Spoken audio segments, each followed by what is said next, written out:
तो we'll proceed with the legislative business. तो without wasting any further dues, लोगों को पता भी है उन्हें क्या करना है, तो उनके तो रिस्पॉन्स आने भी शुरू हो गए. तेमू, अपने गहलोत साहब, संजय सिंह. ठीक है, तो यार जिन लोगों को पार्टिसिपेट करना है इन द लेजिस्लेटिव बिजनेस, और जैसे हमने कल किया था, we are right in the middle of the second reading of the bill, तो यू कैन स्टार्ट. तो गहलोत साहब 3 मिनट्स पर स्पीकर. ठीक है. हाँ, तो वही आपसे एक रिक्वेस्ट था, सिंस हम लोग हाँ. काफी लोग हैं, पर स्पीकर टाइम थोड़ा सा इंक्रीमेंट हो सकता है. कर लेते हैं, चलो ठीक है, फिर 4 मिनट्स कर लेते हैं, है ना. Thank you sir. ठीक है, नो प्रॉब्लम. चलो ठीक है, फिर ऋषिकेश यार, इट्स 4 मिनट्स नाउ पर स्पीकर. श्योर. ठीक है, तो you can start. Thank you, sir. With the prior permission of the Honorable Chairman and the Deputy Chairman, I'm going to address to the one remaining question of Mir Fayaz Saab from the question from the opening statements, where the understanding that he had put forward in front of us was that there is a 330-day limit which is mandatory for the conclusion of a CIRP, and which is fair, which is true. However, Section 12 के ending में there is a third proviso.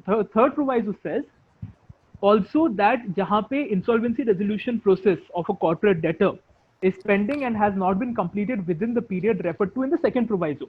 Second proviso में period क्या refer किया जा रहा है? 330 दिनों की.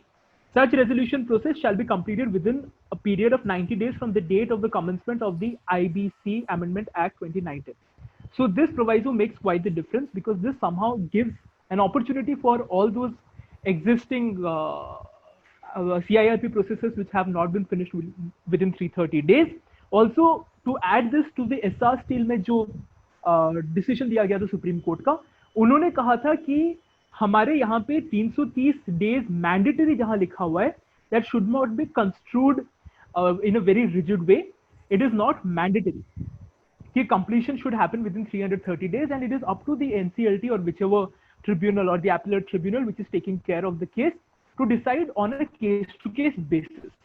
With this, I'm going to today's legislative business about RERA, one of the more beautiful, remarkable decisions or promulgations by the NDA plus government, and IBC, and how they are truly a blessing in disguise. Why do I say they are a blessing in disguise?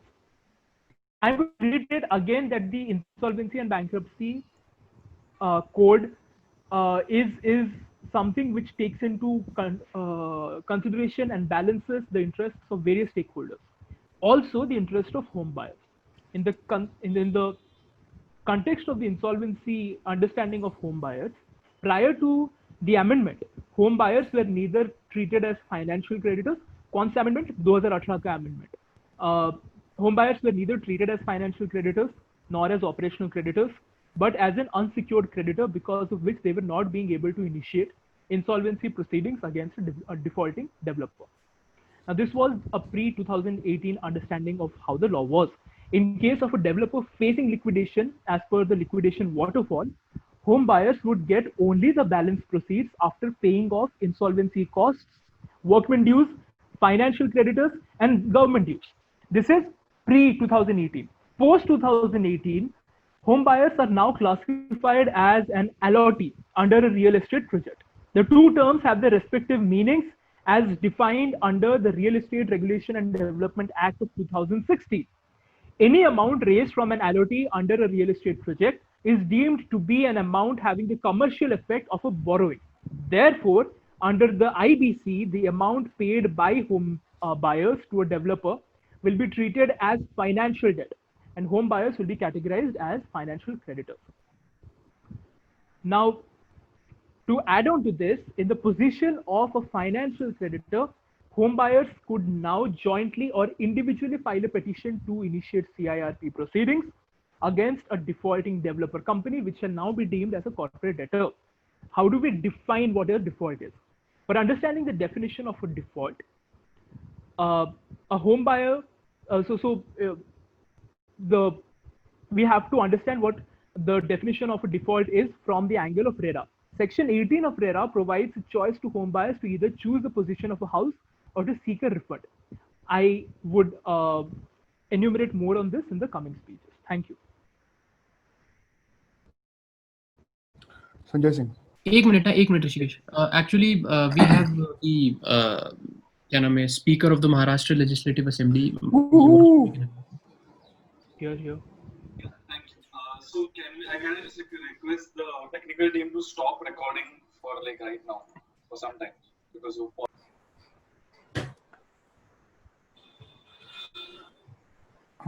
Back to business. Yes. ठीक है, जो भी next है, you can start. Sanjay Singh. Yes, sir. So as the respected leader of the parliament initiative that talks about the real estate, the problems related to the real estate, and he had mentioned about the amendment. The thing that I want to say is that the fact that the amendment for the home buyers bought under the act is to some extent beneficial, but it does not resolve the problem overall. Let me tell you how. Because see, in the real estate sector, there are any number of group companies. These group companies build these towers, these buildings, and there is no resolution for the group companies so far. As per some newspapers, there have been story coming in the newspapers which has been published that such studies related to real estate, as it is said that as many as 220 projects launched in 2013 have 1.7 lakh homes stalled in 7 cities in this country, worth 1.77 lakh crore, of which the NCR itself have 1.18 lakh units, while 82,000 crore which are stalled, and no resolution is there under IBDC to resolve these kind of issues. There are mainly in the real estate sector, there are only the group companies, mostly majority में देखा जाए तो group companies होती है. There is only a provision to move against a single company, but there is no provision against the group companies itself. As it was also earlier pointed out yesterday by my fellow parliamentarian,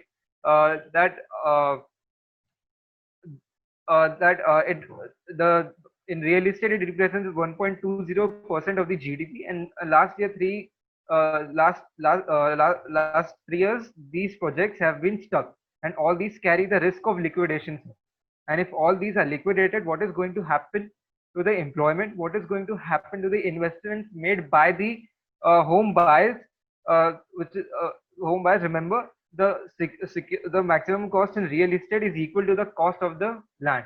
And the second thing that I really want to clarify is that the question that I had asked to Mr. Jaishankar in the question hour, the thing that I want to clarify related to that question is that sir देखिए मुझे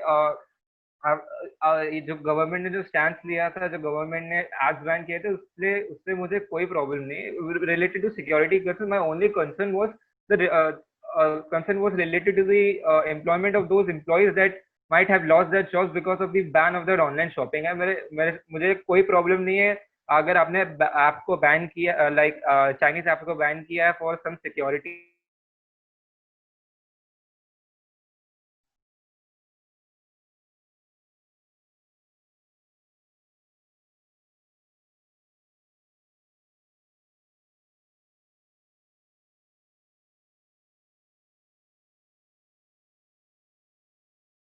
ठीक है, the next speaker. Thank you, Sir Chairman.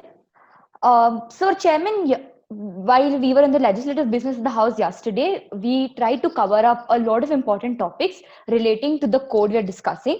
But there was one topic which I feel that we missed out in yesterday's discussion, which was regarding the role of an insolvency professional. And I would like to highlight some concerns relating to the same thing.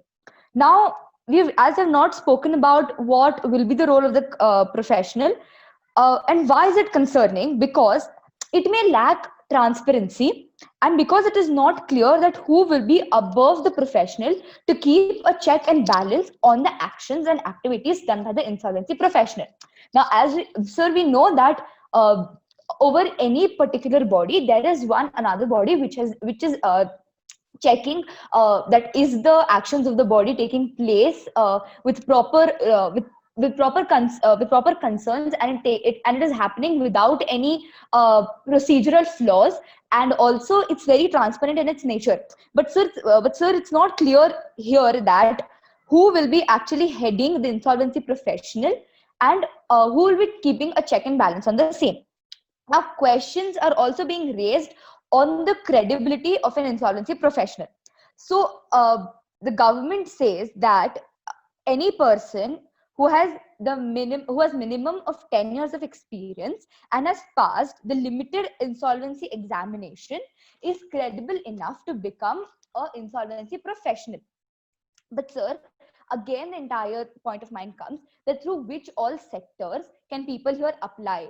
And and is this the only criteria that we are considering we are considering to appoint somebody to handle cases where where as the government trying to put it as the government is trying to put it as a very important legislation, it is going to solve matters relating to bankruptcy. We still are not clear that how will the insolvency professional basically lead the entire troop.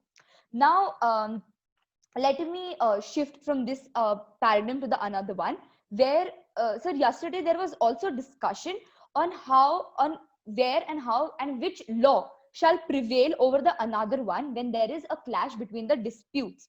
Now, this is regarding section 238, where we were discussing that if there is a clash of statutes between the IBC or any other statute, and we could comprehend that IBC would definitely prevail over the another law.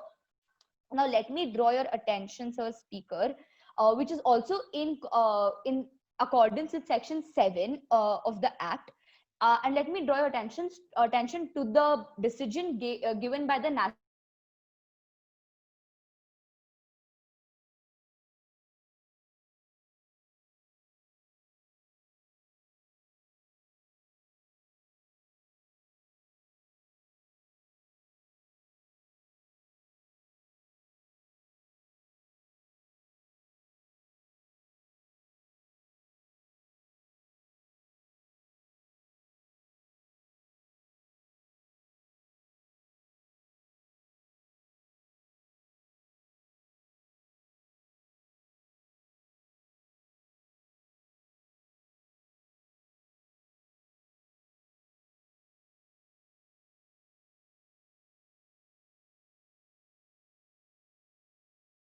So basically, if any person or any agency or any professional committing any wrong और वो कुछ गलत तरीके से काम करे या उनके लिए जो चेक एंड बैलेंस का सिस्टम आपको अडॉप्ट करने की मंशा रखी थी वो IBBI के अंदर ऑलरेडी रहता है. And if any professionals still do anything wrong with the whole process, the second party or the the respondent party can go to the appellate authority as well. Now the question comes to the arbitration agreement and what will happen. Is there any special agreement? So if we look upon the whole code, there is a सारे इस code में the companies Act से related जो जितने भी problems थे, limited liability partnership से related जो problem थे and जो partnership से related थे उन सबको consolidated करके इस एक specific IBC code के अंदर लाया. So basically अगर किसी भी तरह का special agreement रहता है, if there is a specific agreement between both the parties, like you have mentioned arbitration agreement, तो उसके लिए you have rightly mentioned there is an arbitration tribunal. So there is nothing which we think which supersedes or oversees the powers of each other's court. Now अब आज जो हम लोग discuss कर रहे थे कि किस तरीके से सेक्शन 29A को इम्प्लीमेंट किया गया, उसकी इफेक्टिवनेस की बात हमें करनी चाहिए. इसके लिए बेसिकली पहले बिफोर ये जो 2017 में सेक्शन 29A का अमेंडमेंट आया, उससे पहले क्या हुआ करता था कि जो रिजोल्यूशन प्रोफेशनल है वो रिजोल्यूशन एप्लीकेंट के लिए इनवाइट्स भेजते थे अंडर दैट स्पेसिफिक सेक्शन. उसके बाद में any person means any promoter, any related party, or any person whoever wants to submit the resolution plan, they can submit. और उस वजह से जितने भी promoters हुआ करते हैं, जितने भी स्टेक होल्डर्स हुआ करते थे, जिनके एक्ट्स की वजह से वो कंपनी या दैट वो स्पेसिफिक ऑर्गेनाइजेशन एक बैंकरप्सी और एक इंसॉल्वेंसी के स्टेज की तरफ जा रहा है, उसको उसे समझने की जरूरत है कि no, there is no need to you to submit the plan because you have already done something wrong with the financial thing of the company.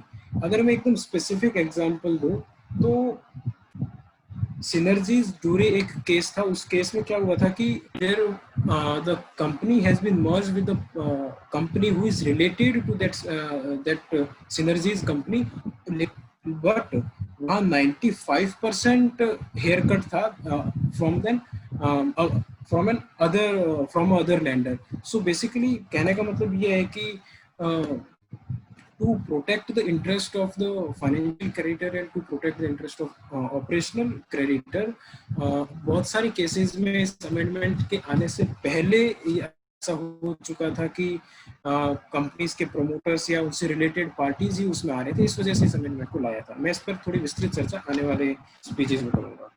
Thank you. ठीक है यार, next speaker I guess it is एक minute मैं बता मीर फैज साहब है. Right. Thank you for the recognition, Shreya. So, my this speech would be based on the broad ground realities, right? So, as my colleague Jairam Ramesh very correctly pointed out to the issues of IRPs, even I had the same concern that we could not discuss it yesterday. However, my concern is a little bit different in the sense that, so let's understand IRPs, right? According to the newsletter which I sent across yesterday, it has a classification of from where these professionals come from. They come from members of ICAI, members of ICSI, members of ICMAI, Bar Council, and managerial experience, right? So to say that they are good at their job, and now they are actually responsible, you know, they are the backbone of the whole insolvency process. Now, we had this very disturbing incident in Maharashtra. We had this very disturbing incident in Tamil Nadu. We have many disturbing incidents in the NCR region, whereby insolvency professionals are heckled, they are threatened, their actions are called into questions, their near and dear ones are threatened, right? And there is no respite to this. So they went out to seek. Now, the insurance companies, they denied insuring this particular scenario also. So this is something which concerns me a lot. The IRP professionals, if they're not able to do their job freely, if they're not able to make objectively good decisions, and so due to threat or some any other liability, I don't think that this whole insolvency process is going to be really fair, or it's going to benefit the economy in the long run. That is one. Secondly, one of my fellow parliamentarians mentioned about the real estate. The leader of the house mentioned about the real estate scenario, right? So very, very rightly pointed out to all the amendments and all the contentions made. So initially, what was there is the courts, by way of amendments and by judicial intervention, they were declared as financial creditors, right? Agreed. However, initially there was no cap to it, right? That who can, like, what number do you need to bring about insolvency against a defaulting company, right? So then the government brought in another amendment which gave in minimum 10% of the value of the 10% value of the amount, or minimum 100 of people, whichever is less, right? So yeah, all of these were made in very good faith. They were correctly implemented. However, one thing which the legislations have left out till now is that these were classified as financial creditors. However, whether or not they're secured or unsecured was left out. So now this legislation, this contention brings in more confusion in the scenario, right? We have certain provisions which could help us understand this. We have the section 411H of RERA. Then we have section 8 of RERA, which broadly, however, they still do not definitively define whether or not the home buyers or the allottees, as pointed out by the leader, whether or not they're secured or unsecured creditors. I hope this is one thing that we can work towards. This has to be one of the solutions by the end of the committee. The point about IRPs, I believe that whatever body deals with them, whatever body overlooks them, I believe it is their prerogative to ensure that they bring in such provisions whereby IRPs are protected from such actions. Another topic of ground reality is towards the answer given by the leader of the house, right, to supplementary question. I believe he's relying on the observation of the Supreme Court. Well, it was 31st July's newspaper in which Mr. Saws was seen talking across a makeshift boundary of his house, ultimately being snatched away by the police officials. So, if the three-judge bench sitting in its comfy court in the New Delhi, it does not know how Mr. Saws is being dealt with, or how the other leaders in Kashmir are being dealt with far away from it. Thank you for that. Thank you अमीर साहब, बस time का थोड़ा ध्यान रखना. Thank you. Apologies, sir. मतलब we'll try to make sure कि अगर 4 रखा है तो 4 में ही everyone जी रखे. जी जी. ठीक है. बाकी लाइक आई सेड कि मतलब मैं सिर्फ एडवाइस कर सकता हूँ. मतलब आप पे आपको सुनाई सुन. ठीक. एक minute. I guess the next is Mr. PC Gehlot again. Yes, sir. Right. So, sir, as I move forward with my rebuttal to. या गेहलोत साहब आप 1 मिनट रुको, जरा कोई बोल रहा है पीछे से. Know who. हेलो. यार किसी की आवाज आई ना? आई तो. Sir, I'll mute. हाँ यार ऐसा मत करो. Thank you. ठीक है यार PC गेहलोत साहब, I am really sorry, please continue. Yes, sir.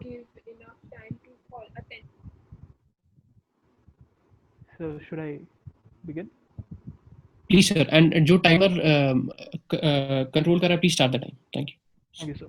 So I'll come to the point raised by Jairam Rameshi about insolvency professionals and who will keep the insolvency professionals in check and balance if there is any aberration on their end. For this, I would like to bring to the honorable parliamentarians' kind attention section 217, which provides for complaints against insolvency professionals. Then section 220 clause 3, which speaks of the insolvency bankruptcy code, which speaks of penalty. Section 218, which speaks of the investigation by the Insolvency Bankruptcy Board of India. Section 219, which speaks of a show cause notice that would be issued by the Insolvency Bankruptcy Board of India. And section 220, which speaks of the institution of a disciplinary committee to look into any sort of aberration or malafide practices that has allegedly been claimed against the insolvency professional. So I believe there is no doubt by the mere reading of the very provisions of the code that the Insolvency Bankruptcy Board of India would keep a check on the insolvency professional and is going to ensure that patients have the end of the certain insolvency professional. Now, moving on from there to the fact that the classifications of the insolvency professional are a little dicey and they are in the gray, that is not entirely true. The Insolvency and Bankruptcy Board of India has very categorically mentioned a couple of things. The eligibility criteria and has also mentioned what the stages are. They are, as has also been noted by a certain parliamentarian, I'm not entirely sure who the parliamentarian was, that there are two ways of being an insolvency professional. Number one, you can be a professional, or number two, you are a young professional. For being a professional, you are either a chartered accountant, a company secretariat, a cost accountant, or an advocate having 10 years of experience, or graduates having 15 years of managerial experience. And young professionals have to initiate their process of being enrolled as an IP member by, if they have less than 10 years, in cases that they have less than 10 years of experience or no experience, by number one, completing the graduate insolvency program. In both of the issues at hand, the Insolvency Bankruptcy Board of India shall have the final say, because these are just the parameters of eligibility. So it is very clear, and these concerns, as much as they may seem as a matter of perception to be true, they are actually not. Now, from here on, we move on to what I was speaking about RERA and IBC, because I do not find the points of a certain parliamentarian who induces to undermine the gravity or the stature of the Supreme Court worthy to be contended. Now, I last left off at section 18 of the RERA, where I had said that provided a choice to home buyers to either choose the possession of a house or to seek a refund. This section, among other things, states that the developer is liable to refund the amount received by him in respect of the apartment with interest, or he has to pay the interest for every month of delay till possession is handed over on demand by the allotee. The section further says that compensation is to be paid to home buyers in cases where real estate project has a defective title or the developer fails to discharge his obligations under the RERA. So the beautiful part of this act is that states can add on to it by by notifying the rules which are more imbibed or which are more generic to their own requirements. For example, Rule 19 of the Tamil Nadu Real Estate Regulation and Development Rule 2017 prescribes the timelines for refund and lays down that the refund shall be given by the developer within 90 days from the date on which it becomes due. Therefore, a default could be said to occur on the completion of 90 days from date of demand of refund or interest becoming due. To sum it up quickly, the financial debt as is defined under the code has been amended to include any amount raised by a developer from an LOT under a real estate project, and these amounts are deemed to have the commercial effect of a borrowing. Therefore, transactions entered into by home buyers with developers would fall within the definition of the financial debt, and the default contemplated under RERA will entitle home buyers to initiate CIRP proceedings. Thank you and apologies. Thank you, यार गिलोत साहब. एक minute. I guess next is Kapil Sibal. Yes, sir. Thank you, Chair, for the recognition. So the topic of today's discussion is Section 29A. I would like to start by the scope of by saying that the scope of this section is seen too wide and is seen a wide net for the applicants. Regarding NPAs, the committee recognized that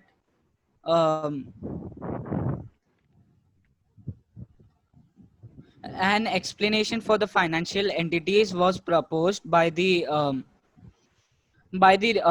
Insolvency Law Committee March 2018, so that the possibility of acquiring NPAs due to previous CRPs were considered, and a time limit of 3 years was proposed from the time of acquisition within which such NPAs acquired from CRP will not be hit by 29A. And in the same clause, the classification of accounts as NPA has been limited to Banking Regulation Act and 1949. This could have been expanded to include accounts declared as NPA under other guidelines issued by Financial Sector Regulator of India. And then the second thing I couldn't understand was why personal creditors, the personal one second, that connected persons, the personal relations should be exempted from clause 29A subclause D, because and then in the same clause, the condition of 2 years for any offense is too wide to ambit, and it could also include minor offenses which have nothing to do with the ability to run the company. Hence, suppose someone is a petty criminal or thief, and it cannot justify his inability to run the company, and therefore he cannot be excluded. And then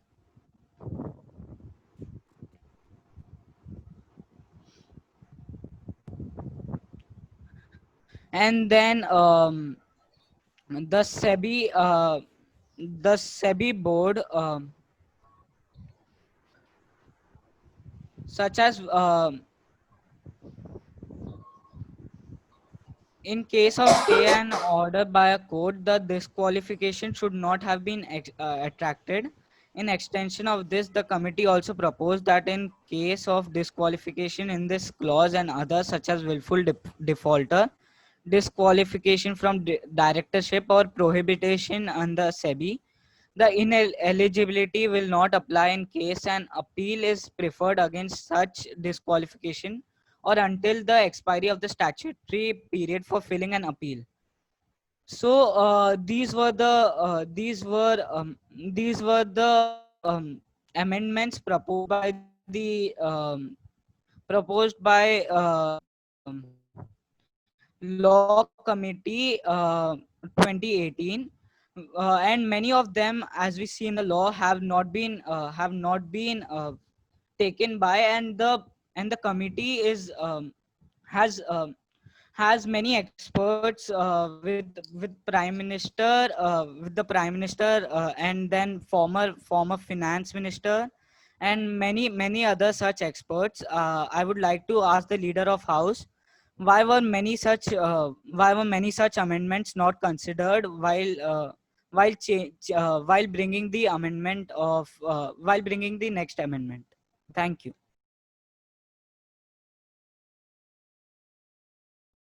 ठीक है. ये कपिल सिब्बल थे, right? Yes, अब sir. है Shri Sanjay sir. Yes, sir. Yes, sir. Sir, so my thank you, sir, for the recognition. So the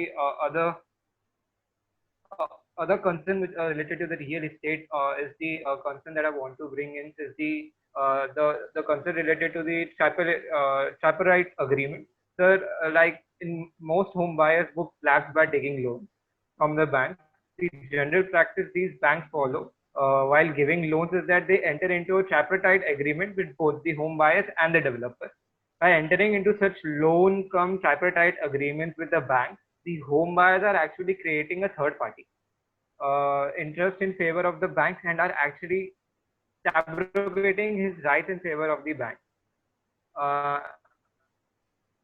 In one of such cases, similar situation in CLT, which was Ajay versus Masters Sunworld Residency Private Limited, held that the home buyers who have abrogated his rights in favor of the banks cannot be treated as a financial creditor. The home buyer needs to vary of the fact that if they will enter into such tripartite loan agreement, they no longer will be treated as financial creditors, and it would adversely affect the rights to initiate a CIRP against the developer. So I want the government to please clarify upon such kind of concerns related to the tripartite agreement and the rights of the home buyers when such kind of agreement occur. And the second thing that I want to cover properly about the section 29A is that, sir, I agree to it that the section 29A has exempted certain people for being the resolution applicant, and it's fair. I have no problem, but it has become really over inclusive.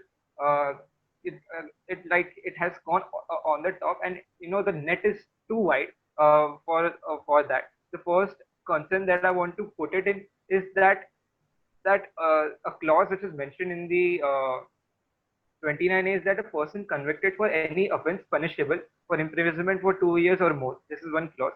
This could also, the problem related to this clause is that this could be also a non-financial crime, nothing to do, and it can and a person can have a criminal record which does not pertain to any financial matter. I think the purpose of this bill is still not to generalize a morality. The purpose of this bill is related to the resolution part of it, as we had discussed and deliberated most of the time, deliberated yesterday for a very long period of time. This should have only be confined to the acts arising out of the financial crimes committed by a person, particularly crimes pertaining to finance and economy. Under the clause under the clause H, say the person will be excluded if he has executed an enforceable guarantee in favor of the creditor of the corporate debtor who is subjected to insolvency.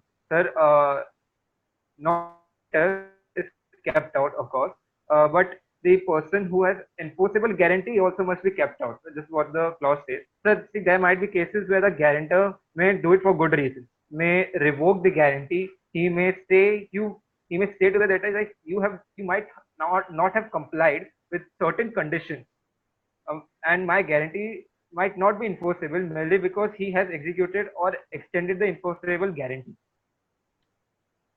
Thus, he does not become an insolvent. He is not the corporate debtor, and keeping them out. Well, I'm afraid that the government will be bringing a lot of litigation, and also they would be losing many potential investors. The other problems related to the applicability of Section 29A, I will address them in my future speeches. Thank you. Thank you, sir. Jairam Ramesh. Thank you, Sir Chairman. So before moving to what I was basically talking in my previous speech, I would like to say that while I was talking about the arbitration agreement, it was also rightly pointed out by Mr. There's an arbitral tribunal which actually takes care of an arbitral agreement taking place. But sir, now there are types of arbitral agreements. Now, one arbitral agreement can be between two parties where they've decided that where the agreement basically revolves around the concept of arbitration, and there is something called an arbitral clause, which is a part of a common agreement. Now, there might be an agreement between two parties, and one of those clauses is related to arbitration. Now, why does this basically create a confusion here? Now, if it is directly an arbitral agreement, it is directed directly to the arbitral tribunal, or in maximum cases goes to the NCLT or NCLT, where those adjudicating authorities adjudicate upon the matter. But now, when there is an arbitral clause in an agreement, the question of confusion stands, because the concept where I was talking about clashing of statutes comes when there's an arbitral clause and not an arbitral agreement per se. Now, if there is an arbitral clause, it states, the clause clearly states that in matter of any dispute between the parties would be referring to, for example, the Mumbai bench or to the arbitral tribunal, and it has been clearly specified in the agreement. Now, sir, again, my point revolves around the same thing, that there have been precedents by tribunals where they had where they basically had held that application under section 7 will not be admitted only on the basis that there existed an arbitral agreement between the parties. Now, in accordance with section 238 was my entire concern. Now, Sir Chairman, later the points were raised regarding the insolvency professionals. Now, insolvency professionals, as an IBBI exists, there also exists something called as an IPA, which the member of the house clearly basically did not, I mean, not explicitly spoke about, was around the lines. Now, an IPA is a frontline regulator that enrolls and regulates members practicing as an IP. Now, my entire point is, does the IBBI give powers and give powers and discretionary powers especially to the IPA, who are basically responsible to train the IPs and to regulate and keep a check and balance on the very same thing. So my entire confusion was from the very point where the members of the government did not clearly specify about an IPA, and I was waiting for the very same thing, that what happens, is the IPA also responsible, and is the IPA given the powers, or it is not? Now, sir, I would like to highlight a case law. Apologies, sir. Yeah, so I would like to highlight a case law which was held in the Gujarat High Court. The case is basically the Anarkali Sarabhai versus Commissioner of Income Tax of Gujarat. Now, in this case, the concept was revolving around that preference shareholders are basically not in the same position as a creditor. So, sir, here my entire point again revolves. Like, I agree that preference shareholders are a very important part of the stakeholders of a company. Now, not giving them the especially the same position, but not also nearby positions or responsibilities or rights as a creditor is given, basically brings me a thought that is it taking away the rights of some creditors as well? On this, I'd like to speak on my further speeches. Thank you, sir. Sorry Thank you, to ma'am. interrupt. Sorry to interrupt. Just a request, Ishan bhai, if you could check your chat box, it's really urgent. Sorry once again. My personal chat box is पे Zoom पे. Hello. Yes, mute पे. Personal chat box on Zoom. अच्छा ठीक है, दिख गया मुझे यार. Bad news ही देनी थी तो WhatsApp पे देते यार. मेरे को वही conflict क्या? I hope you understand. ठीक है चलो. Thank you. Okay. ठीक है.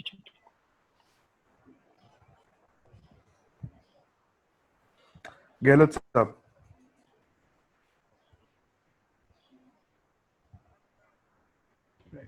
So may I begin?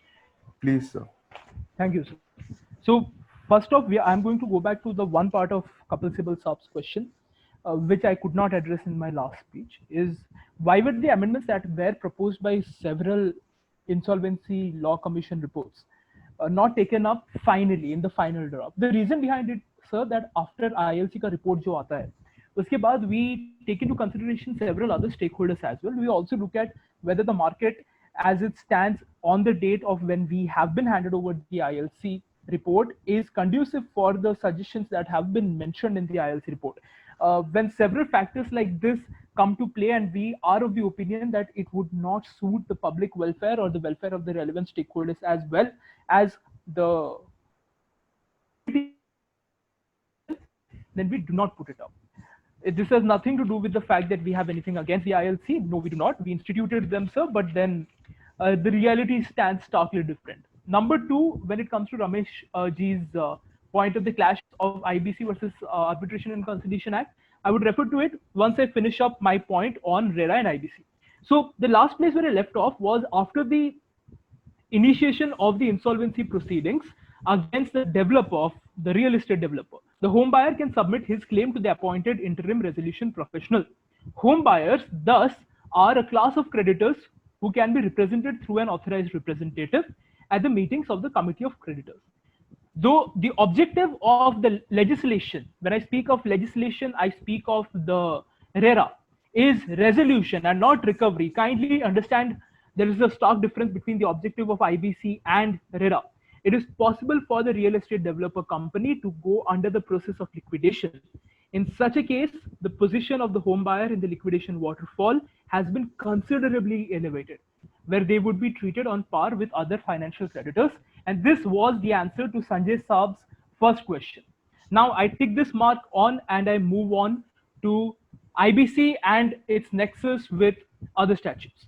Now, the Insolvency Bankruptcy Code was brought in to provide a single unified framework to deal with bankruptcy and insolvency by persons other than financial institutions, which is a common knowledge. Prior to the introduction of the IBC, the law as it stood had several fora. So law of insolvency and bankruptcy, which rendered the process time consuming and largely ineffective due to dissipation of value of assets.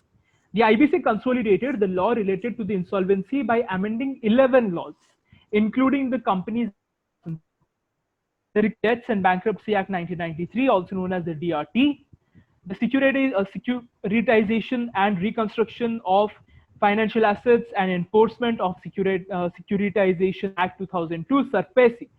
It further repealed the century-old laws of the Presidency Towns Insolvency Act, Provincial Insolvency Act, and regulated insolvency resolution for individuals, and the SIC Industrial Companies Act, which regulated insolvency resolution for SIC companies prior to IBC. The overriding clauses of IBC, sir, stem from Section 238, which gives it an overriding effect over other laws. Section 245 to 255 of the IBC deal with amendments to various other statutes to facilitate the aforestated overriding effect. With various other statutes already having overriding clauses, the years of IBC in operation was, and this is pre-IBC and post-IBC as well, any lacuna in the code that has been there has been filled with judicial interpretation. The reason as to why we did not put up a straitjacket, very stringent application of the IBC, sir, is because we did not want to scuttle the way the market behaved. Now, I will continue more on this part in the coming speeches. Thank you. Thank you, sir. S. Jaishankar. धन्यवाद उपसभापति महोदय। Leader of the house Thawarchand Gehlot साहब ने विपक्ष के सदस्यों के लगभग सारे प्रश्नों के अच्छे से उत्तर दिए। मैं उनमें से दो एक पॉइंट्स और ऐड करना चाहूँगा। जैसे कपिल सिब्बल साहब ने बोला था कि द पर्सनल रिलेशन से रिलेटेड जो एग्जेम्पशन या जो डिस्क्वालिफिकेशन सेक्शन 29A के अंडर है वो थोड़ा सा गलत है, उसको नहीं होना चाहिए। तो I just want to give you an example जहाँ पे इस तरीके का प्रॉब्लम क्रिएट हो गया था कि वहाँ पे अगर ये क्लॉज नहीं होता तो हमें बहुत ज्यादा दिक्कत का सामना करना पड़ता। There was a case of Ruchi soya industries, और जहाँ पे फाइनलाइज जो हुआ था, बिडर हुआ थे, वो अडानी कंपनी को फाइनलाइज किया गया था। एंड उसके बाद में the Patanjali Ayurveda has challenged before NCLT that Adani Walmart has a connection with the promoters of Ruchi Soya company. What was the connection? That connection was the spouse of the managing director of that specific company was related with was a daughter of Adani Group. So that is why there was a connection between both the companies, the corporate debtor and the second one who is bidding that for that specific company. So इसलिए वो specific clause बहुत ज़्यादा ज़रूरी था. Second, Sipul sir has mentioned about why you are not allowing the person who has done a specific any mistake and imprisoned for 2 years. So basically sir यहाँ पर दो चीजें समझने की जरूरत होगी. अगर ये एक स्पेसिफिक प्रोसेस है जहाँ पे इंसॉल्वेंसी एंड बैंक्रप्सी कोड के अंदर वो कंपनी जो अच्छे से परफॉर्म नहीं कर रही है हम उसको टेक ओवर उसके बाद है. तो यहाँ पे दैट स्पेसिफिक पर्सन ओवरऑल अगर हम इसको ओवरऑल अगर हम इस पे देखें तो that specific person has right कि वो कहीं भी पूरे all over India has a fundamental right कि वो कहीं भी जाके अपना बिजनेस स्टार्ट कर सकते. So basically it is not a problem कि उस ऐसा तो है नहीं कि उसका इम्प्रिजनमेंट खत्म होने के बाद में वो अगर इंसॉल्वेंसी प्रोसेस में पार्टिसिपेट नहीं कर सकता तो उसका पूरा जीवन बर्बाद हो जाएगा. मेरा कहने का सीधा मतलब ये किया तो वो अपना खुद का बिजनेस स्टार्ट कर सकता है या देयर इज अ प्रोविजन कि अगर आपको 2 साल का इम्प्रिजनमेंट खत्म हो जाता है then you can participate in the resolution process as well. Then Jairam Ramesh sir का एक स्पेसिफिक एग्जांपल मैं देना चाहूँगा कि जहाँ उन्होंने वही इंसॉल्वेंसी एंड प्रोफेशनल रिजोल्यूशंस के बारे में बात की. तो I just want to give more example जहाँ पे सपोज एक कंपनी है उसने 3 अलग-अलग बैंकों से लोन लिया है and there is a resolution plan and all the insolvency professional whatever the duties they have उन्होंने उसको परफॉर्म किया. But finally out of 3 banks 2 banks has to yes the proposal or the work done by the insolvency professional is fair enough and we agree on that. So basically it is in the hands of financial creditors as well कि वो insolvency professionals के किए गए काम को किस तरीके से देखते हैं. If they do not agree with the decision or with the submission done by the IP or insolvency profession, they can move again and they can move forward. So basically these are the main topics on which I want to rebut. Thank you. Jairam Ramesh. Yes, Chairman, thank you so much for this opportunity. So, Chairman, firstly, I would like to bring some challenges which was actually going through Section 29A because it just somewhere got connected to the earlier speeches of a few members of the Parliament. Now, one of those challenge was related that the evidence of a loan default maintained by private utilities is only a prima facie evidence to the default. Now, which can be rebuttable by the corporate debtor. Now, under this code, the resolution professional is only given the administrative as opposed to the quasi-judicial powers. Now, now a quasi-judicial tribunal, for example, is one where the tribunal consists of members of the judiciary and members of the administration. Now, in this case, it is only the insolvency resolution professional who basically holds the administrative powers, and whose administrative functions can also be overseen by either the committee of creditors or by the adjudicating authority. So this gives me some kind of confusion in my head while I speak about the powers of what basically this insolvency professional will be holding on. Because as already discussed in the house today, that firstly there was no clarity on how this person will basically do his job with checks and balances. Now, as we're attaining clarity, this point just came in my mind. Now, Sir Chairman, while I was talking to you about the IBC and Arbitration Act, sir, there is this principle which has been laid down in a lot of cases. For example, the Booz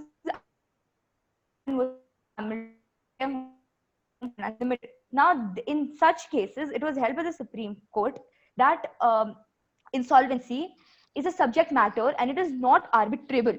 Now, here again, my confusion lies. Why?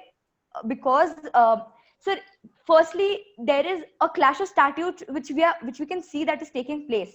अब उसके बाद भी अगर अलग अलग categorise कर चुके हैं हम लोग, तो उसमें सर ये डाउट आ जाता है मुझे कि how are we basically going to define that if there are some sections of a particular laws which are to be dealt under particular statute, so we have to make sure that the IBC does not supersede them or overrule them only because it was laid down later in the list of statutes.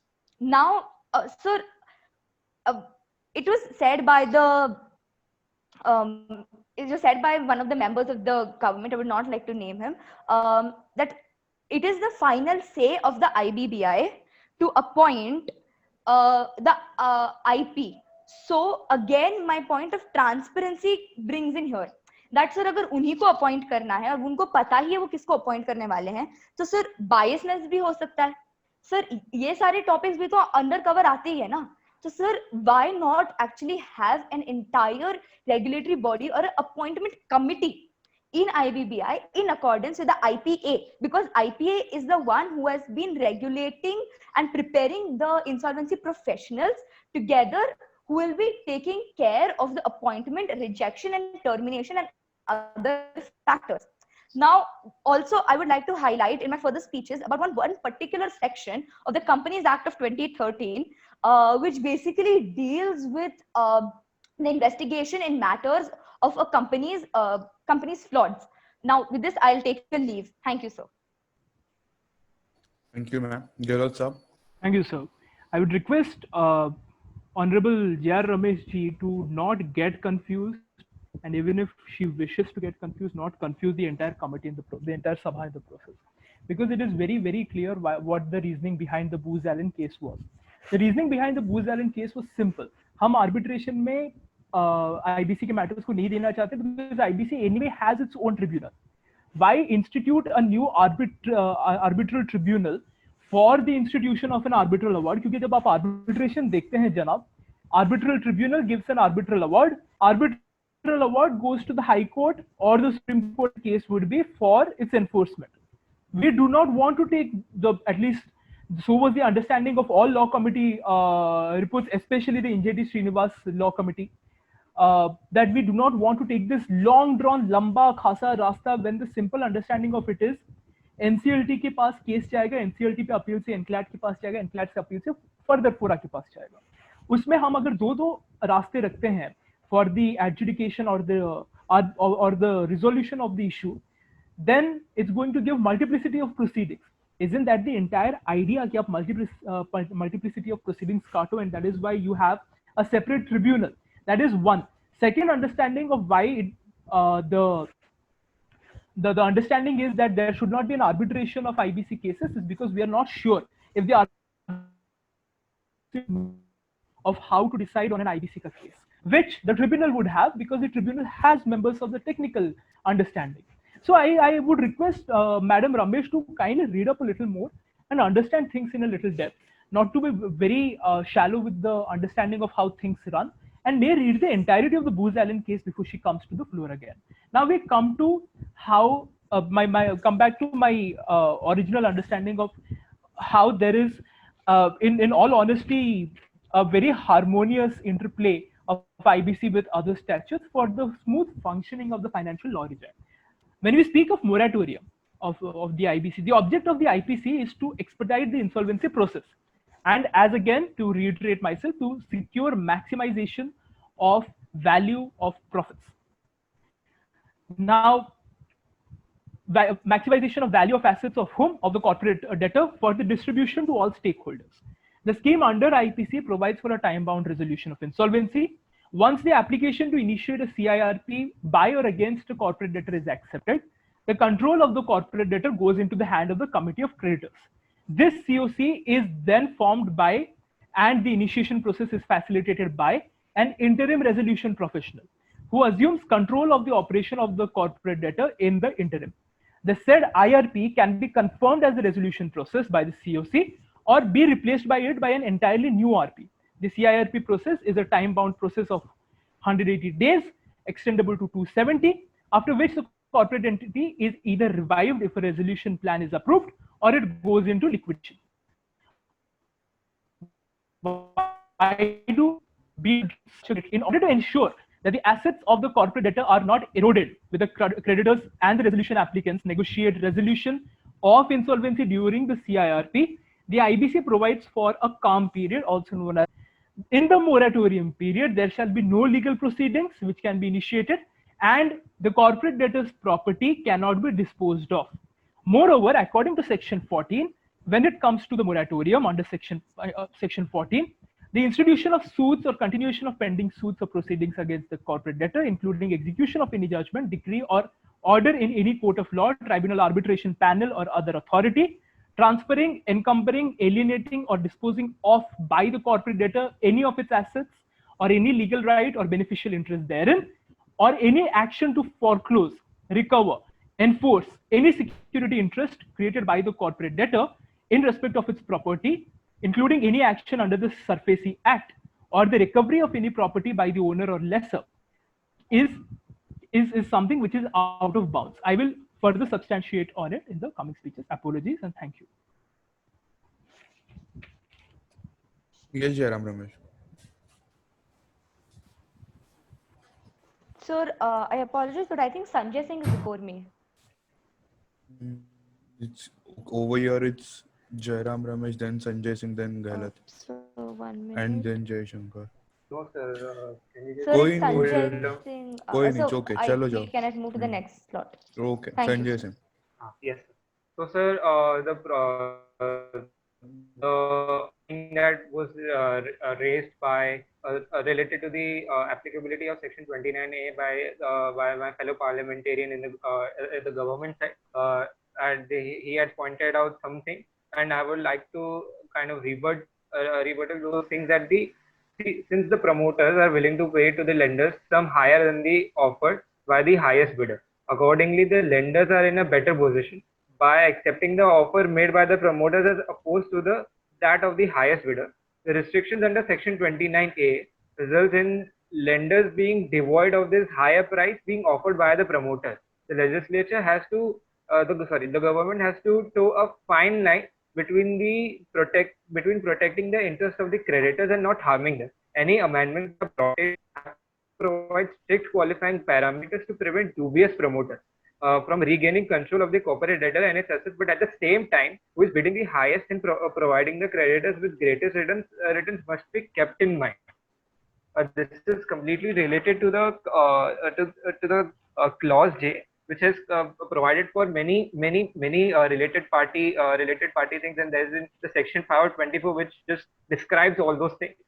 For like, I want to put forth a case study. That is for for instance, in the case of banker of Monet Escort, the related party clause created some confusion. The only bidder of the company was Ion Capital and a JSW consortium. The JSW Steel promoter Sajjan Jindal is the brother-in-law of Monet Escort's founder Sandeep Jajodia. The lenders had to take legal opinion before finalizing the bid. Sajjan Jindal, being curious about this section, commented that it's an immature provision which stops the highest bidder from reviving the company and paying the greatest what they want in the resolution plan is meeting all the requirements. Then what is the need of reconsidering it? The ultimate aim of the government is to revive the company and avoid liquidation, and this section is certainly not meeting that aim, as it disqualifies most competent resolution applicants.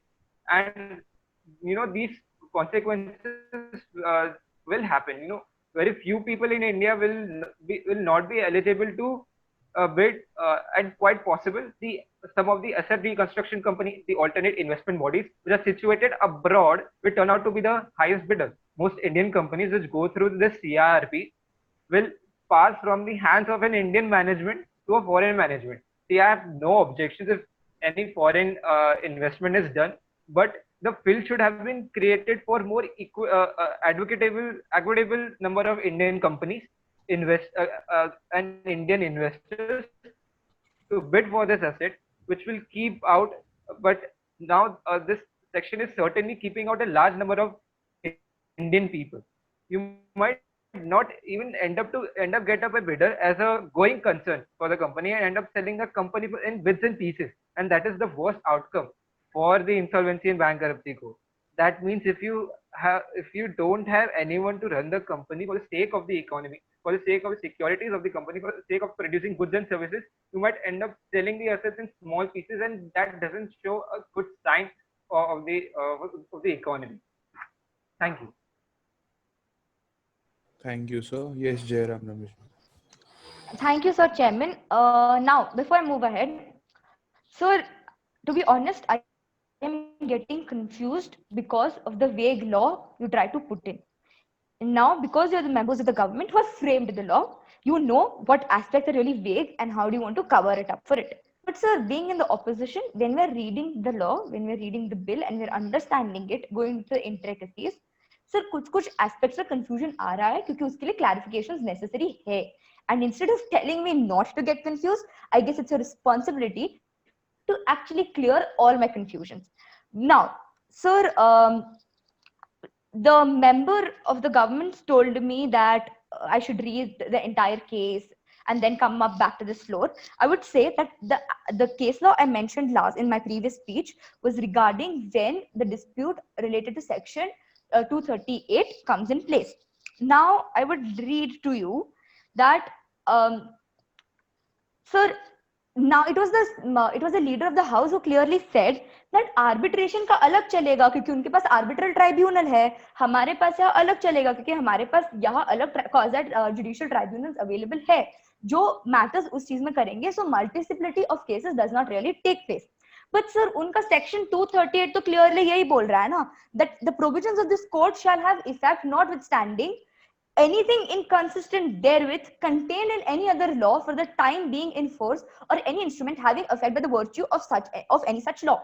Sir, my entire point here was the very same thing कि sir जब अलग-अलग statutes है तो जब clash of statutes आता है तब कोई भी statute एक दूसरे के ऊपर prevail और overrule कर ही नहीं सकता क्योंकि आपने तो clearly ये बोल दिया ना कि arbitration तो अलग चलेगा, arbitration conciliation act के provisions में अलग चीजें चलेंगी and so IBC के अंडर अलग चलेगा. तो sir clash of statutes में आप overrule तो कोई और statute को कर ही नहीं सकते. Now, I will tell you why was the IBC introduced. It was introduced to consolidate and amend the laws relating to reorganization and insolvency resolution of corporate persons. But why was arbitration introduced? It was promulgated to consolidate and amend the laws relating to domestic arbitration. Now, arbitration, lok adalats, mediation, conciliation are all measures through which courts का मल्टीसिप्लिटी हम कम कर सकते हैं cases का और हम burden of cases reduce कर सकते हैं कोर्ट पे. अब सर ये दोनों अलग अलग चीजें हैं. So instead of using section 238 to basically overrule or to basically actually supersede your own brought in legislation which you call it very organic in nature, sir उसको आप वैसे यूज मत करिए. ये मेरा कब से आपको यही कहने का पॉइंट है. Now in my previous speech, sir, I mentioned that I will be talking about one case law in one section in specific relating to the Companies Act of 2013. Now, in the previous speeches of the members of the government, they said that the IBC is that one central legislation which they have tried to bring in, consolidating various other provisions of various other statutes. And one of them they named was the Companies Act of 2013. Now, section 210 of the Companies Act of 2013 clearly talks about investigation into affairs of a company. Now, in this case, sir, दो चीजें matter आ जाती है. Number one, sir अगर आप section 210 of the companies act of 2013 basically imply कर रहे हो, तो सर ऐसे तो बोलते हैं कि उसके लिए एक प्रॉपर इन्वेस्टिगेशन होना चाहिए before either liquidating the assets और freezing the assets of any company. एक प्रॉपर इन्वेस्टिगेशन प्रोसेस होना चाहिए और it can also be done on the reference of the central government. So if the central government clearly gives a reference to the NCLAT to basically either freeze the assets or liquidate assets or give it a direct some authority to do so, I would continue in my further speeches. Thank you so much, sir. Thank you, ma'am. Gehlot, sir. Yes, sir. So we now move on to where I last left off.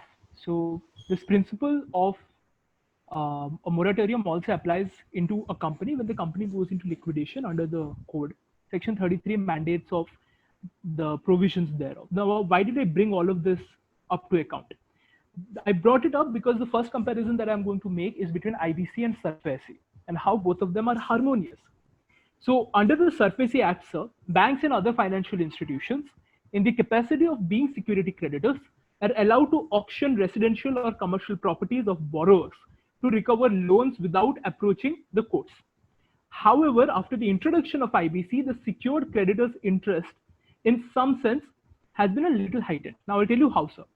Under the IBC, once a CIRP is initiated, the moratorium is applicable to any action to foreclose, recover, or enforce any security credit created by the corporate debtor,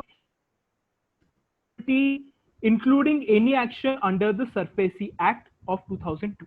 Therefore, the financial institution or the asset reconstruction company, or corporation as we call it, seeking to enforce its security under SARFAESI has to be wary of any impeding proceedings under the IBC, which goes on to put my point forward, something I have been reiterating with Jairam Ramesh's stance as well.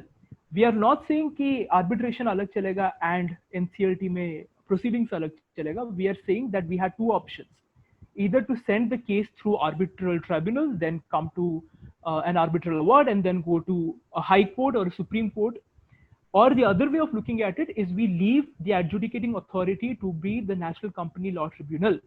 The understanding of the lawmakers from my honorable party was to leave it to the NCLT, because NCLT composes of judicial members as well as technical members who have an understanding of how the law works. And hence, there are no side proceedings which go on. An arbitration proceeding cannot go on when an NCLT proceeding in the same matter is already on. There are two reasons. One, for an arbitration to happen, there must be an arbitral clause in the contract. Number two, both of the parties should take it to arbitration willfully. No party in a right sense would want to have multiplicity of proceedings. Hence, when it comes to a bankruptcy proceeding, no party, be it a corporate debtor or a creditor, would at the same point of time take it to arbitration. There are very, very, very rare exceptions to this, but generally in sound, reasonable thinking, no one does this, because everybody wants a quick resolution to the issue. To place reliance on the JM Financial Asset Reconstruction Company versus Indus Finance Limited, this case was decided by the NCLT Bombay bench. It throws light on the aforesaid provision under law. In the said matter, the plaintiff, which is the JM Financial ARC, had initiated proceedings under the SARFAESI Act against an erring corporate debtor. The sale process of the immovable assets given a secret under Section 13 of the SARFAESI Act. Following the auction sale process under Rule 9 of the Security Interest Enforcement Rules 2002, the sale had been confirmed for transferring on a payment of 25% of the sale price. However, the tribunal held that the sale had only been confirmed and not concluded, and hence in light of the moratorium, the auction sale was stayed. The argument in this case, although unsuccessful, was that the corporate debtor had acted in collusion with the financial creditor to initiate CIRP against itself in order to stall the SARFAESI proceedings. Be that as it may, it is conceivable that borrowers may do that or keep on doing that under then SARFAESI proceedings, and hence IBC was brought to place to stall such sort of undue recoveries under SARFAESI, especially in light of Section 10 of the IBC, which enables the corporate debtor to file an application for initiation of CIRP against itself. Apologies and thank you. Thank you, sir. Sir Jaishankar. धन्यवाद उपसभापति महोदय. अभी TC Gehlot साहब का house of the leader of the house का एकदम अच्छे से उन्होंने लगभग सारे पॉइंट्स को कवर किया, एंड स्पेशली दैट आर्बिट्रेशन वाला पॉइंट जो बहुत लंबे समय से हो रहा था. Now I think Jairam Ramesh sir के सारे डाउट्स क्लियर हो जाने चाहिए. अगर फिर भी कंफ्यूजन रहने के लिए रहता है तो that is a different matter. Now that is not the responsibility.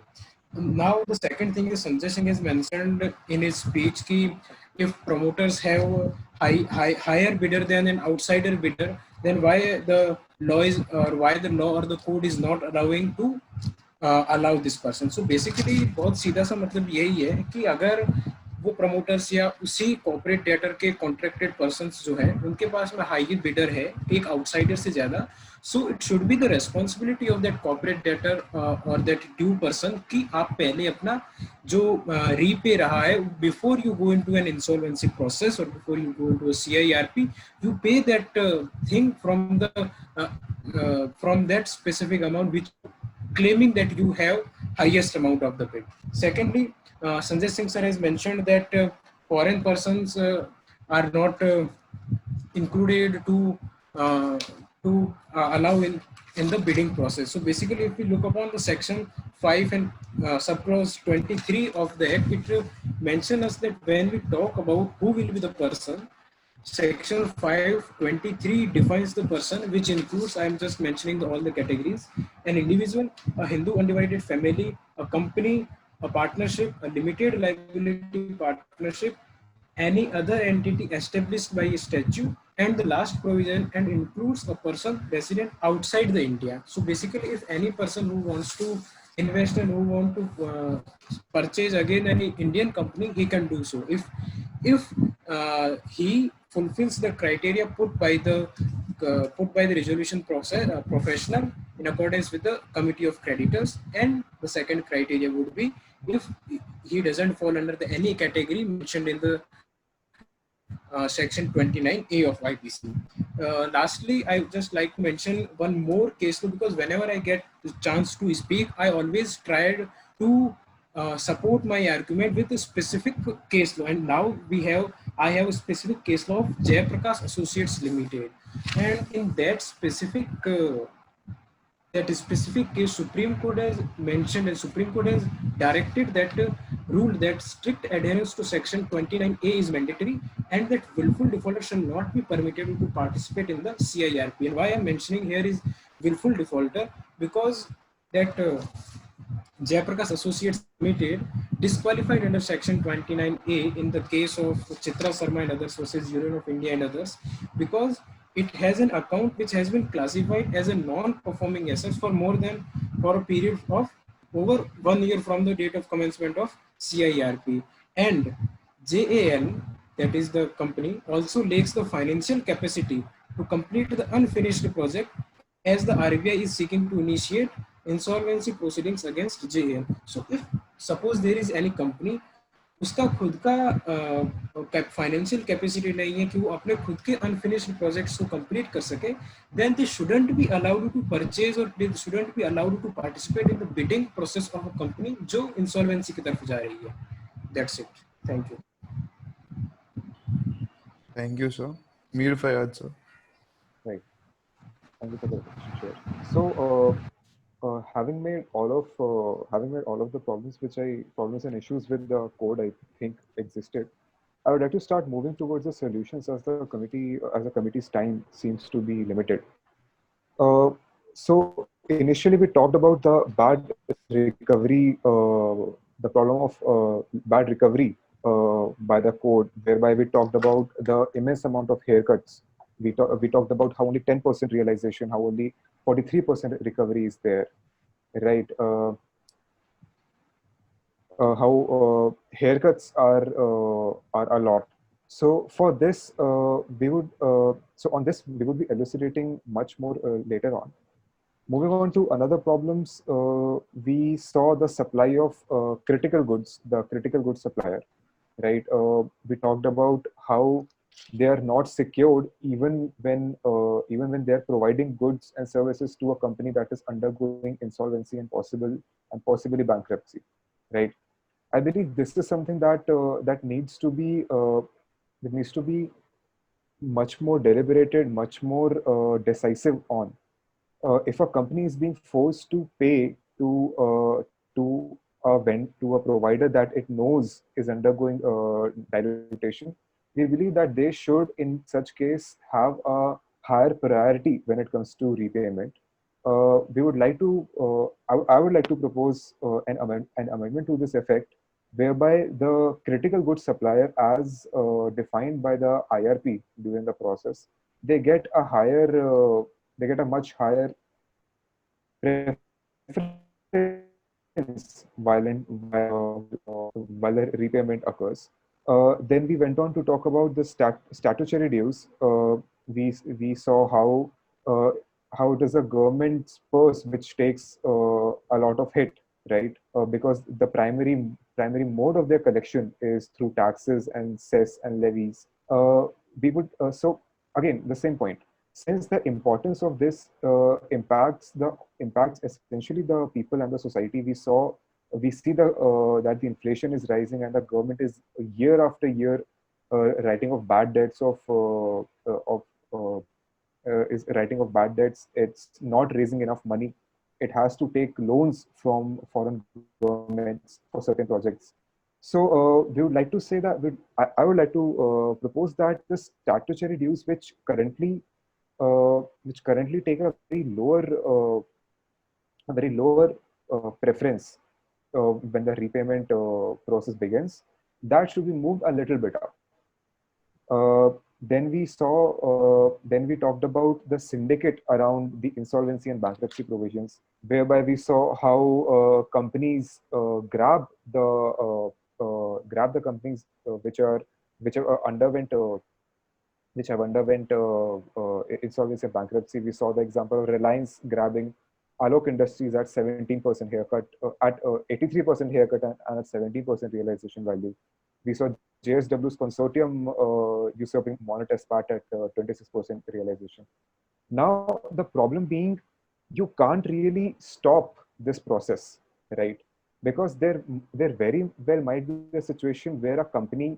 So the reason provided by me for this was that many financial creditors, they themselves separate insolvency companies which work for resolution, right? And through this measure, and there are also a lot of competitors which take this route.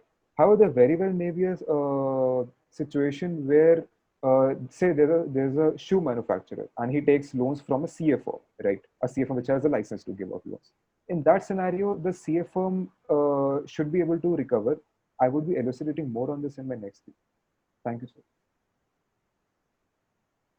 Thank you, sir. Sanjay Singh? Yes, sir. Thank you for the recognition. Sir, 2 points that I want to quickly address that was also mentioned by my fellow parliamentarian from the government. Sir, as I said, that undoubtedly the moralistic argument favoring the applicability of Section 29A is well supported with the rationale that companies should not go back in the hands of the same person or the same promoter whose conduct has brought the company into an insolvency state. However, the same may be rebutted with demonstrated reasons facts that a particular default triggering unintended insolvency proceedings could have occurred for various reasons such as change in the regulated framework, like long gestation period, particularly in power and infrastructure sectors, etc., which might be beyond promoters' control. Thus, has nothing to do with any willful wrongdoing on the part of the promoters. See, as commonly recognized, the promoter being traditionally in control of the company would be in a better position to understand the nuances of the business perspective. It may fairly be expected that the promoter who has built up the company is willing to take up the company back into its previous healthy shape without keeping in mind that without performing any additional tasks such as due diligence, rather than a new investor who, for obvious commercial reasons, would not only put forth various preconditions in the resolution plan, but also eye upon benefiting from acquiring the stressed asset at possible discounted value. And the second point that Mr. Jaishankar had, उनको बहुत ही गलत तरीके से उन्होंने समझा जो मैंने point रखा था, which was related to the investment, of a foreign company. See, I will reiterate myself. I will say that I have no problem if a foreign company invests, and I know that whatever Mr. Jaishankar said in his speeches is very well in the section. But what my point is that कि अगर Indian companies जो है, Indian companies को अगर Indian companies ज्यादा invest कर पाएगी ऐसे सब कंपनीज में तो सर बेटर होगा. मुझे problem, as I said again, I have no problem with the foreign companies investing, but the investment made by the Indian management should represent an equitable number of Indian companies and Indian investors. which would be good for our economy as well. That's it. Thank you. Thank you, sir. Gehlot साहब, अभी वही order हो रहा है अभी तो. Sir, it's me. एक second. हाँ, sorry. Yes. That's fine, sir. Okay. Thank you, sir, Chairman. Before we move ahead, discussing IBC versus arbitration is an endless debate, and basically this house can sit for one entire sitting and discuss over it. So there are still concerns which the government needs to, if not answer, but take into consideration and think upon it on the lines which were raised by the opposition. Now, moving ahead and talking about Section 29A. Now, we've been talking about Section 29A for more than 1.5 hours now in this committee. And there have been some cases which have already been laid down in the committee, but I would like to repeat. Now, there is this case of Chitra Sharma versus Union of India, where the Supreme Court, while dealing with the question of eligibility of a resolution applicant, it had held that inter alia that the primary purpose behind Section 29A was to ensure that the person responsible for insolvency of the corporate debtor does not participate in the insolvency process.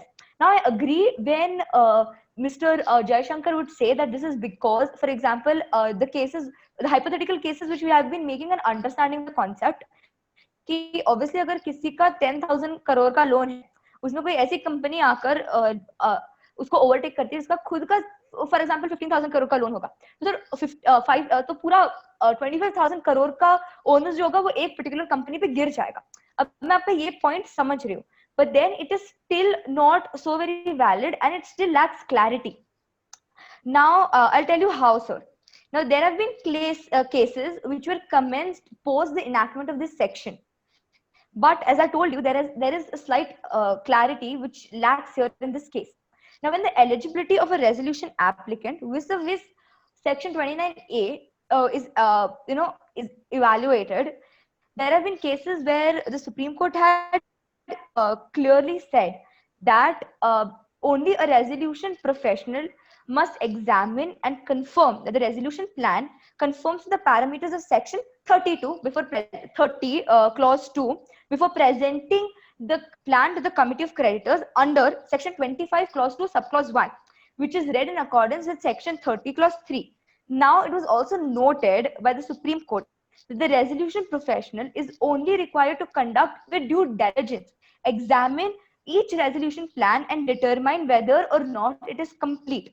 Now, my point, whenever a resolution professional basically is spoken about, my entire point is that how do we ensure the transparency in the entire process? The members of the government have rightly quoted some sections in the House today through which actions against a professional can be taken on consequential basis.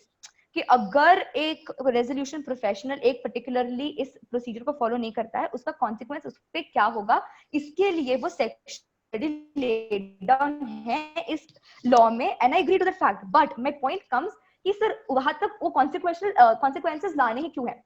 Why not plan something pre to make sure that the actions by the resolution professional is very transparent in its nature, is in accordance with Section 29A and which is read with Section 30 clause 2 and Section 30 clause 3 later.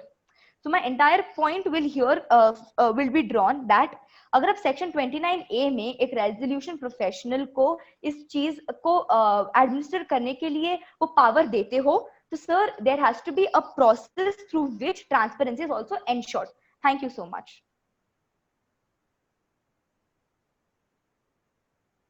Thank you, ma'am. Yes, Gehlot sir. Thank you, sir. So before I go on to Section 29A, all of these points by Sanjay Singh Saab or by Jairam Ramesh ji have already been points that I have addressed yesterday, but I'll come back to them again after I'm done with how harmoniously IBC works with other laws in place. So sir, to bring to your kind attention, the IBC affects the rights of the secured creditor, as I was speaking, is in as much as during the CIRP process, the secured assets form part of the common pool of assets. तब moratorium के समय the security creditor will not be able to enforce its security outside of the CIRP process. Hence, how would this act? This acts in a two-stand way. Number one, अगर कोई security creditor will not be able to enforce its security outside the CIRP process, therefore there will be a very, very high chance that transparency will be ensured. Because आप जहाँ पे भी enforce कर रहे हो, that is through the CIRP process, which is open for the world at large. Secondly, the claim then stands at par with other creditors. ये CIRP stage पे all the decision making is controlled by the committee of the creditors, which will be filled with all the relevant creditors and stakeholders at play, including the decision to accept. So one of the powers of the COC would also be the decision to accept or reject a resolution plan.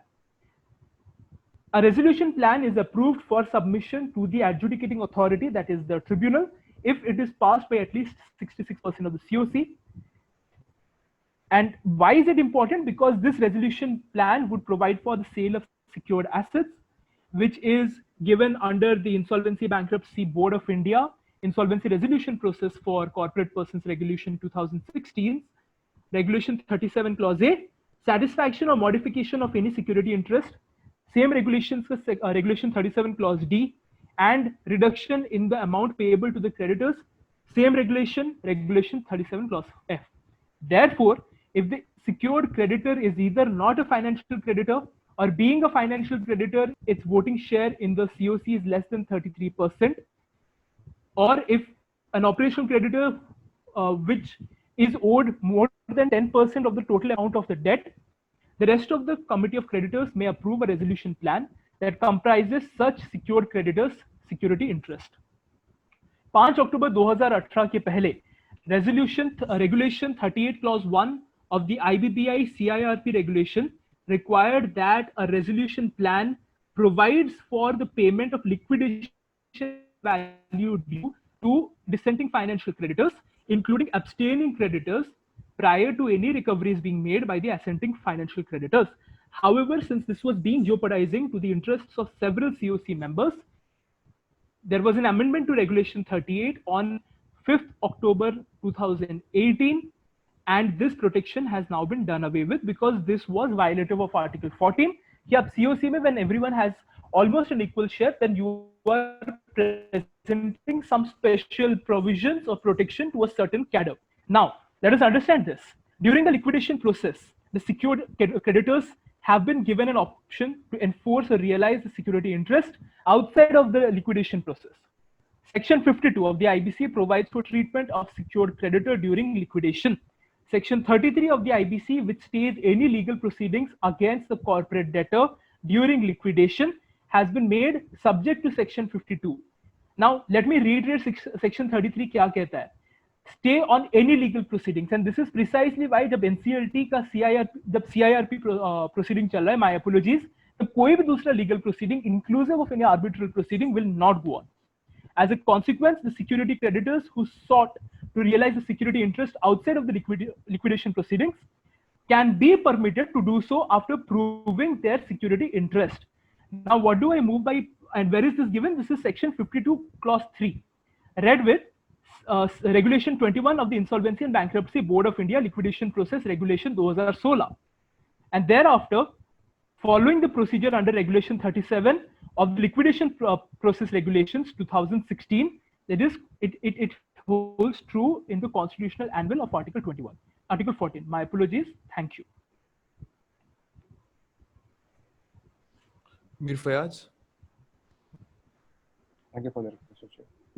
So, continuing on the previous points, we were talking about how we should aim as a house to end the unfair practice of big conglomerates coming in and grabbing the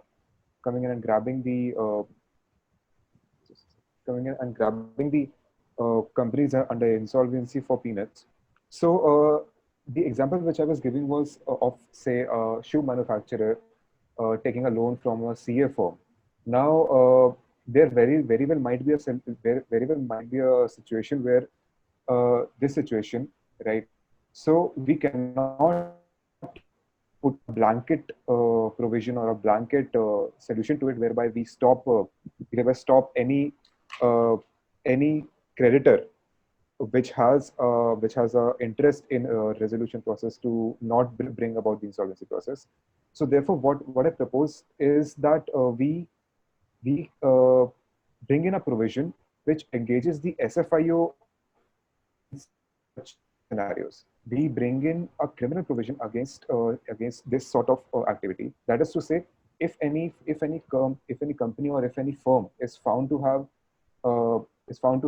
have acted with a malified intention for the insolvency process, then there should be very specific and very stringent criminal provisions to deal with it. We can also bring in, just like we have the NCLT's jurisdiction for IBC, we should have a specialized body which deals with such kind of scenarios. What that body should be is again something which should be considered and decided with deliberation among the members of the House. Now I talked about SFIO. So if any malified is being made, or if any malified is asserted in an insolvency process, the SFIO should be the one undertaking this investigation and not the normal law enforcement, as SFIO has a mandate to undertake the fraud investigations. Now this scenario which I talked about, this cartelization, this is in essence a sort of fraud only, right? So two major points regarding this. We have talked about how there should be a preference to supply of goods, to supplies of critical goods in case they have been named so by the IRP. We talked about how statutory dues need to be put on a higher pedestal when we talk about recovery. Now we have just talked about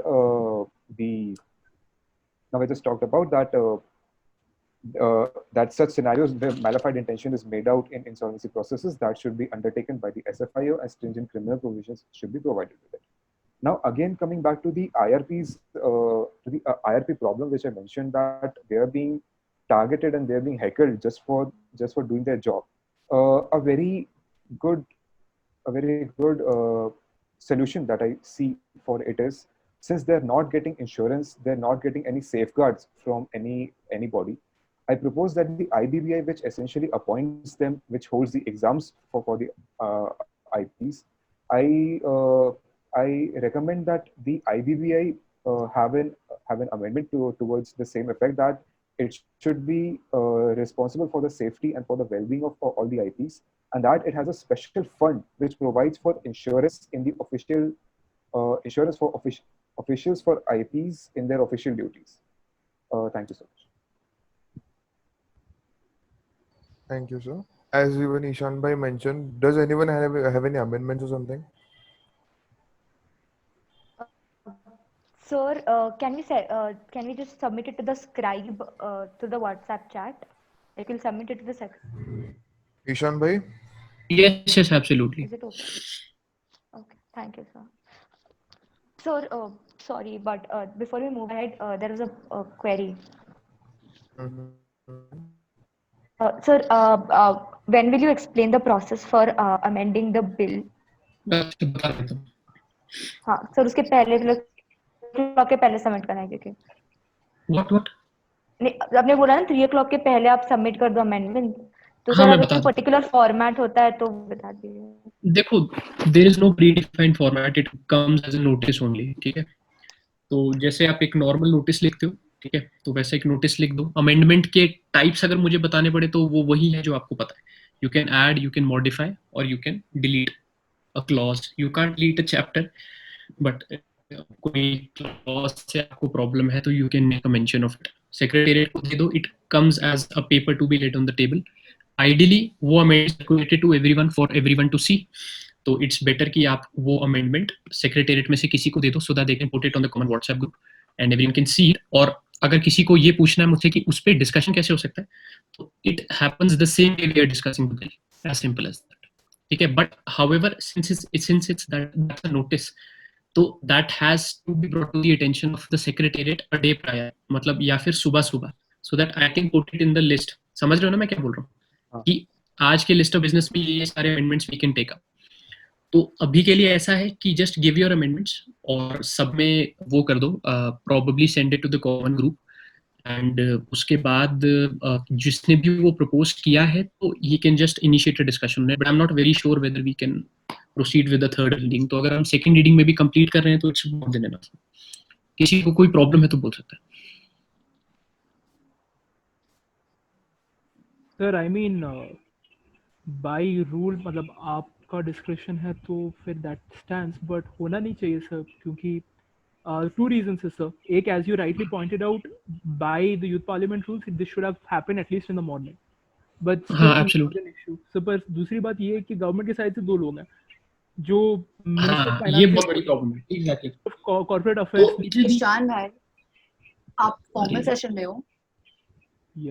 यार unfortunately yes. बोलो क्या हो गया? Feedback लेना था, बाकी सब committees का हो गया. अच्छा. आपका ही बचा है. 5 मिनट दे दो, 5 मिनट दे दो. फिर देखो 2:49 हो रहा है, तुम्हारी घड़ी में कितना बजा है? 2:49. हाँ तो 55 पे आ जाओ, ठीक है? ठीक है. हाँ चलो. तो where was I? Finance minister नहीं है, कॉर्पोरेट अफेयर्स मिनिस्टर नहीं है, कोई भी फाइनेंस रिलेटेड कोई नहीं है. अच्छा मैं नहीं वही बोल रहा हूँ. देखो ऐसा है कि व्हेन आई से you can give me an amendment, I mean कि तुम ले दे दो, everyone can see it and you can discuss it, that's it.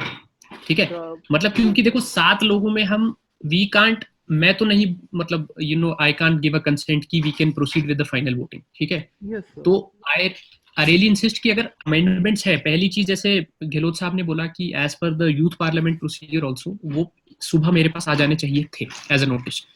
But ठीक है, मतलब वो मेरे एंड पे प्रॉब्लम है, मैंने सबको नहीं बताया ये चीज, और वी कांट अज्यूम कि सबको ये चीज पता होगी, considering there are lot of people तो नहीं है, but some people you know who might be attending it for the first time. तो ऐसा है कि कोई बात नहीं, तुम दे दो, बट प्लीज इंश्योर कि next time when you go for simulation like this, कि ऐसे जितने भी नोटिसेस हैं they should go a day prior, at least a day prior. ठीक है ना, so that it is brought to the attention of the secretariat and especially to the leader of the house, so that he knows कि उनके relevance, उनके bill के relevance में amendment is coming, so they are prepared at their end also. तो अभी के लिए give it to the scribe will send it on the common group, we can have a discussion से ज़्यादा we can't do anything about it. तो so like also assuming कि जो leader of the house ने बोला that because there are very less members probably to discuss upon an entire amendment, so like is there any provision in way that if we introduce an amendment, the person introducing it you know gives his reasoning or her reasoning that why he or she is doing it, and then we directly have a voting to either pass the amendment or not. देखो तो that's what I'm telling you कि you don't have a separate provision to accommodate amendment in your discussion. समझ रही हो कि जो legislative business चल रहा है ना वैसे ही चलेगा. It's just that कि तुम समझो, मतलब क्या है कि amendment भी एक notice दे रही हो, ठीक है ना? I want to amend such and such clause. तो पहला it has to be brought as a prior notice to everyone. ठीक है ना? Even the questions, तो amendments तो छोड़ दो. Even the question that you have to ask that goes as a prior notice. ठीक है ना? तो तभी I am supposed to discuss it with the leader of the house and obviously the secretary general, the secretariat head, and include it in one of the days. तो यहाँ अभी क्या हो सकता है, considering our current situation, कि तुम amendment दे दो, ठीक है ना? We won't stop you. Both the provisions don't allow, but I am allowing you. तो my procedural conduct is not challengeable. ठीक है? तो मैं तुम्हें बोल रहा हूँ कि तुम 3 बजे से पहले जो स्क्राइब है उसे अमेंडमेंट दे दो, but we can only discuss it, that's it. मतलब अब उसके डिस्कशन के लिए तुम्हें क्या करना पड़ेगा, तुम्हें कुछ नहीं करना, यू जस्ट हैव टू से योर अमेंडमेंट कि मैंने ऐसा ऐसा अमेंडमेंट प्रपोज किया है. ठीक है, इसमें ये है जो तुम 4 मिनट का टाइम ले ही रही हो स्पीच देने को, उसमें तुम अमेंडमेंट डिस्कस कर लो, दैट्स इट. उससे ज्यादा कुछ नहीं हो सकता. समझ लो? मतलब we won't adjourn the meeting then recall the meeting again कि हमें अब अमेंडमेंट डिस्कस करना है, ऐसा नहीं होता. मतलब because this all is an integral part of the legislative business. ठीक है ना? अमेंडमेंट्स हो गया, रेजोल्यूशंस हो गए, रेजोल्यूशंस वो नहीं जो तुम्हें पता है, बट पार्लियामेंट के अलग रेजोल्यूशंस होते हैं. ठीक है, तो बिल, रेजोल्यूशन, जो भी चीज है which is an eminent part of the legislative business, वो लेजिस्लेटिव आवर्स में ऐसे ही टेकअप होता है, दैट्स इट. उसके लिए कोई सेपरेटली हमें कोई चीज नहीं करनी. पर हम इसमें वोटिंग नहीं कर रहे हैं, करेक्ट? नहीं बिल्कुल नहीं, बिल्कुल. Thank you, sir. So can you extend the time to 3:15 please, seeing that अभी वो लोग उसके लिए आ जाएंगे. No problem. ठीक है. Thank you. No problem. तो ऋषिकेश यार बोल दो उसको, नंदिनी को, कि she can take the feedback. Upon main room में जाते हैं. हाँ, okay.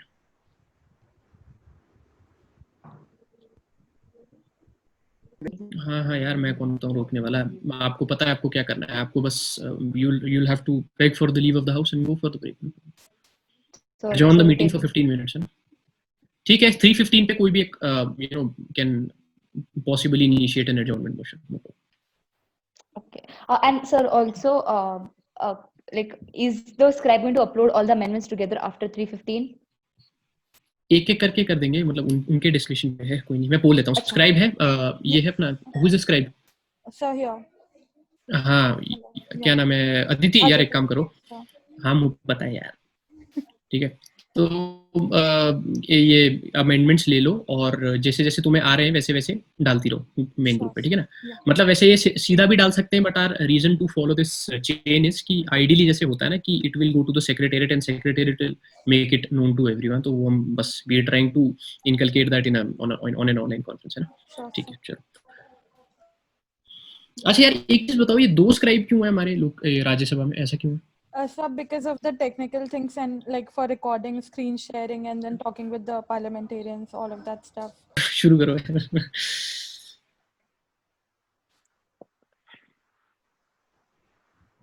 So waiting for the timer. हाँ, एक second. 1 second.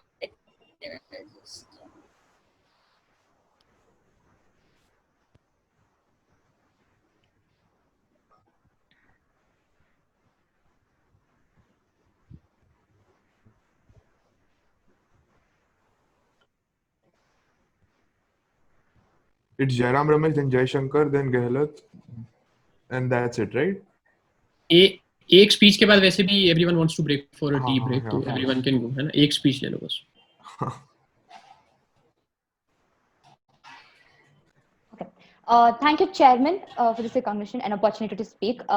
Now, we have been discussing on this code since yesterday, and after a lot of constructive debate, there are still points, which are left over. It's not because we're not having a good debate. It's because the bill is so extensive in nature that it's highly important for us to read through every section and through to every provision and then discuss on each one of them.